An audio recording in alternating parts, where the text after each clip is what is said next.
The Fox and the Grapes. Once upon a time, in a lush and vibrant forest, a clever but somewhat lazy fox named Freddy was wandering around in search of food. The sun was high, and the day was scorching hot. Freddy was feeling quite hungry and tired.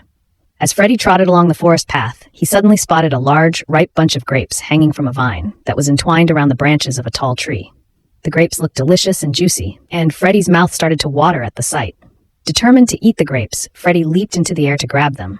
However, they were too high for him to reach. He tried again, jumping higher and higher each time, but the grapes were always just out of his reach. Frustrated and exhausted, Freddy sat down to rest and catch his breath. He looked up at the grapes, and an idea formed in his mind. Freddy decided to climb the tree to get closer to the grapes. But climbing the tree proved to be more challenging than he had anticipated. The bark was slippery, and the branches were thin and unstable. After several unsuccessful attempts, Freddy finally gave up. As he walked away, he muttered to himself, "Those grapes are probably sour anyway. I don't really want them." Feeling a bit defeated but trying to maintain his pride, Freddy continued on his way, searching for food elsewhere in the forest. Deep down, he knew he had given up too easily, but it was easier for him to convince himself that the grapes were not worth the effort.